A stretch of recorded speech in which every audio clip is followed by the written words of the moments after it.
አርዕስተ ዜና። በአማራ ግዛት በፋኖ ኃይሎችና በአገዛዙ መካከል ሲደረግ የነበረው አውደ ውጊያ አሁን ላይ ሙሉ በሙሉ ገጽታውን ቀይሯል ተብሏል። በገጠር ተራራ ላይ ይካሄድ የነበረው ጦርነት አሁን በጎንደርና በደብረ ማርቆስ ከተሞች ውስጥ መግባቱም ተነግሯል።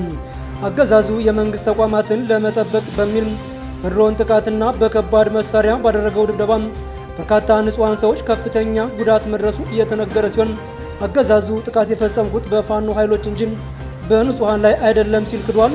ዝርዝር መረጃውን ይዘነዋል። የሱዳን ጦር ከኢትዮጵያ ባህር ዳር ከተማ የተነሳ ድሮን በትናንትናው ዕለት የካርቱም ዓለም አቀፍ አየር ማረፊያ ላይ ጥቃት አድርሷል ሲል ከሰሰም።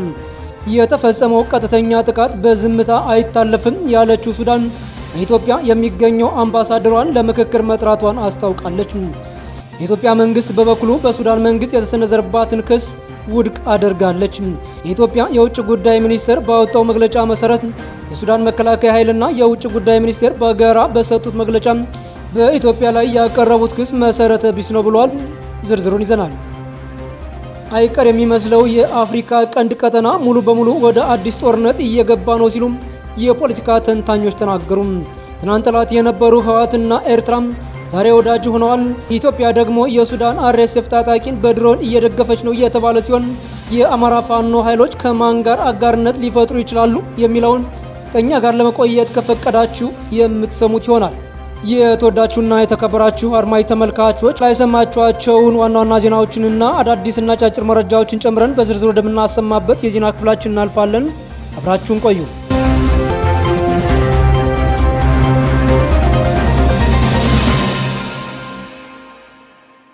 በአማራ ግዛት በፋኖ ኃይሎችና በአገዛዙ መካከል ሲደረግ የነበረው አውደ ውጊያም አሁን ሙሉ በሙሉ ገጽታውን እየቀየረ ሲሆን በገጠር ተራራ ላይ ይካሄድ የነበረው ጦርነት አሁን ላይ በጎንደርና በደብረ ማርቆስ ከተሞች ውስጥ መግባቱ እየተነገረ ሲሆን ባሳለፍነው ሳምንት የኢትዮጵያ መከላከያና የፋኖ ኃይሎች በጎንደርና በደብረ ማርቆስ ከተሞች ውስጥ ከባድ ውጊያ ተደርጎ ውጊያው አሁንም እየቀጠለ ሲሆን ከዚህ ቀደም አውደ ውጊያው በገጠር ተራራማ ላይና ገጠራማ ቦታዎች ሲደረግ አሁን ግን ወደ አስተዳደር ማዕከል ከተማ ወደ ሆኑት መዛመቱ ተሰምቷል። የአገዛዙ ሰራዊት ተቋማትን ለመጠበቅ ከባድ መሳሪያና ታንኮችን እየተጠቀመ ሲሆን የፋኖ ኃይሎች ደግሞ የከተማውን አቀማመጥ በደንብ ስለሚያውቁት በአገዛዙ ሰራዊት ካምፖችና ምሽጎች ላይ ድንገተኛ ጥቃት ሰንዝረዋል። ከከተማ ውጊያው በተጨማሪ አገዛዙ የአየር ጥቃቱን አጠናክሮ በመቀጠል የኢትዮጵያ አየር ኃይል በጎንደርና በጎጃም ዞኖች በፋኖ ኃይሎች ላይ የድሮንና የሄሊኮፕተር የታገዘ ጥቃት እያደረገ የሚገኝ ሲሆን በምስራቅ ጎጃም ዞን በአንደኛ ደረጃ ትምህርት ቤት ላይ የድሮን ጥቃት ተፈጽሞ በርካታ ንጹሃኖች ሲገደሉ በደርዘን የሚቆጠሩ አስከሬኖች በጅምላ መቀበራቸው ተገልጿል። የአካባቢው ባለስልጣን ግን ሲቪሎች አልሞቱም፣ ጥቃት የፈጸምነውና የደመሰስነው የፋኖ ታጣቂዎችን ነው ሲል ጥፋቱን ክዷል።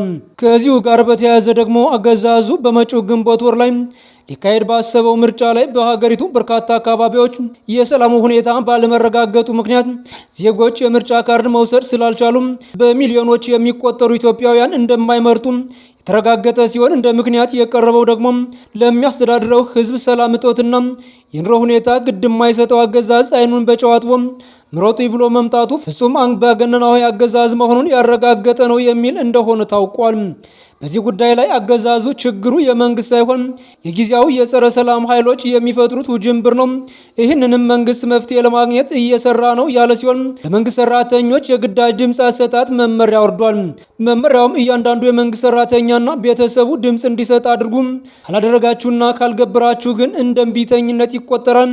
ይህም ማለት ደግሞ ድምፅ አለመስጠት እንደ ወንጀል ነው የሚታየው የሚል ሲሆን በፋኖ ኃይሎች በኩል ደግሞ በአካባቢያችን ከብልጽግና ጋር የሚተባበር ሁሉም እንደ ጠላት ተቆጥሮ አስፈላጊውን ወታደራዊ እርምጃ የሚወሰድበት መሆኑን እናሳውቃለን ሲሉ ማስጠንቀቂያ ሰጥቷል።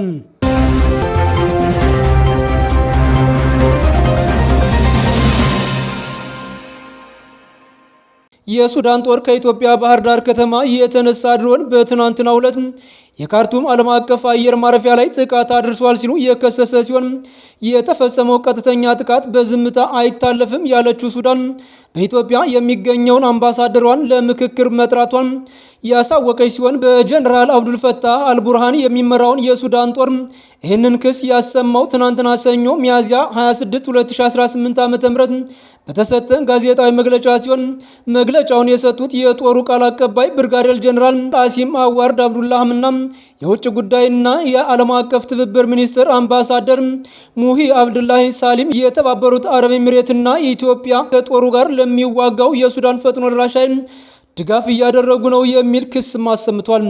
የጋራ መግለጫውን ያነበቡት የጦር ቃል አቀባይ የካርቱም ዓለም አቀፍ አየር ማረፊያ ላይ በተፈጸመው ጥቃት የተባበሩት አረብ ኤሚሬትስና ኢትዮጵያ መሳተፋቸውን ማስረጃዎች መኖራቸውን እንደተናገሩ የሱዳኑ መንግስት ዜና ወኪል ሱና ዘግቧል።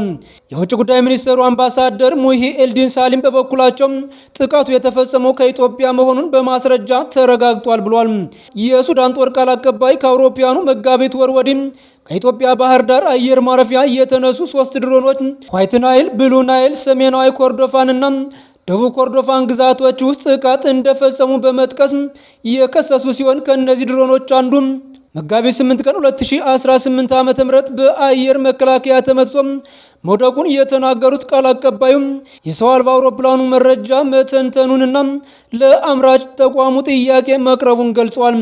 በሁለቱ መንገዶች አማካኝነት ድሮኑም የተባበሩት አረብ ኤሚሬትስ ንብረት መሆኑንና በኢትዮጵያ ግዛት ውስጥ ከባህር ዳር አውሮፕላን ማረፊያ ተነስቶ ጥቅም ላይ መዋሉን አረጋግጠዋል ማለታቸውን የሱና ዘገባ አመላክቷል። ተወሩጥ دولتي الأمارات وأثيوبيا في العدوان على السودان بما يشكل انتهاكا خطيرا لسيادة بلادنا وخرقا صريحا للقانون الدولي بناء على معلومات موثقة بالأدلة الدامغة لأجهزتنا الرسمية ووسائلنا المختلفة. في الأول من مارس 2026 بدأت طلعات جوية عدائية بعدد 3 مسيرات من مطار بحر دار الأثيوبي في كل من ولاية النيل الأبيض وولاية النيل الأزرق وولايتي شمال وجنوب كردفان. የውጭ ጉዳይ ሚኒስትሩ በበኩላቸው በካርቱም አየር ማረፊያ ላይ የደረሰውን ጥቃት የተባበሩት አረብ ኤሚሬቶችና ኢትዮጵያ የተሳሳተ መንገድ መምረጣቸውን ያሳያል ብሏል። ሱዳን አዲሱን ማስረጃና ማረጋገጫ በተባበሩት መንግስታት የጸጥታው ምክር ቤት የተባበሩት አረብ ኤሚሬቶች ላይ ባቀረበችው አቤቱታ ላይ እንደምታካትትም አስረድቷል። በኢትዮጵያ የሚገኙት የሱዳን አምባሳደር በዚሁ ጉዳይ ላይ ለሚደረግ ምክክር ወደ ሀገራቸው መምራታቸውን ገልጸዋል። ሚኒስትሩ አክለውም ሱዳን በመረጠችው መልኩና መንገድ ለተሰነዘረባት ጥቃት ምላሽ የምትሰጥ ህጋዊ መብት እንዳላት በአጽንኦት ማንሳታቸውን ሱና ገልጿል። የጦሩ ቃል አቀባይ በተመሳሳይ የተባበሩት አረብ ኤሚሬቶችና ኢትዮጵያ ሱዳን ላይ ቀጥተኛ ጥቃት ፈጽመዋል፣ በዝምታ አይታለፍም ማለታቸውን ሮይተርስ የዜና ወኪል ዘግቧል።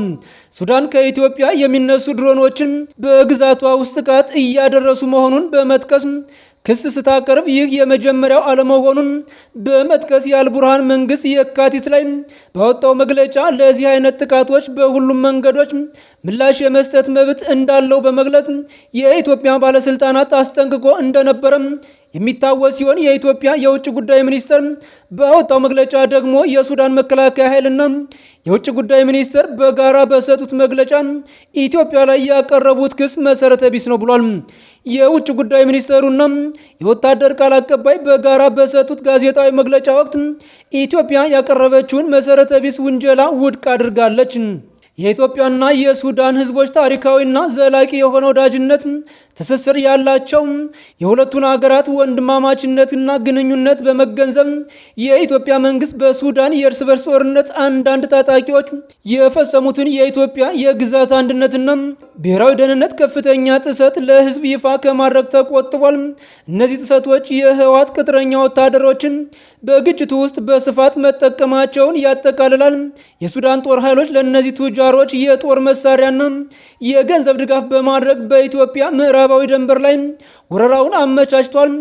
በሱዳን የህወሓት ቅጥረኞች እያደረጉ ያለውን እንቅስቃሴ በአደባባይ የሚታወቅ ጉዳይ ሲሆን ሱዳን ለተለያዩ ጸረ ኢትዮጵያ ኃይሎች መናኸሪያ ሆና እያገለገለች መሆኗን የሚያሳዩ በርካታና ታማኝ መረጃዎች አሉኝ ሲል ክሱን አስተባብሏል።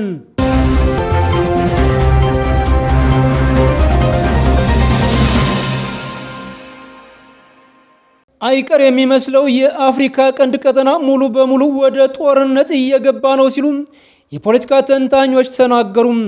ትናንት ጠላት የነበሩት ህወሓትና ኤርትራ ዛሬ ወዳጅ ሆነዋል።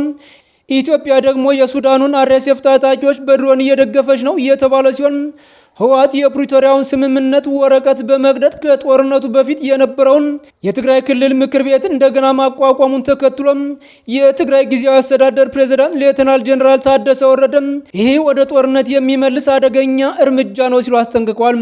ህወሓትም ከኤርትራ መንግስት ጋር ሚስጥራዊ ግንኙነት በመፍጠር የኤርትራ የስለላ አገልግሎት ከአዲስ አበባ ጋር ለመስራት ፈቃደኛ የሆኑ የህወሓት አመራሮችን ለማስወገድ እየሰራ ነው ሲሉ የደህንነት መረጃ ምንጮች ጠቁመዋል።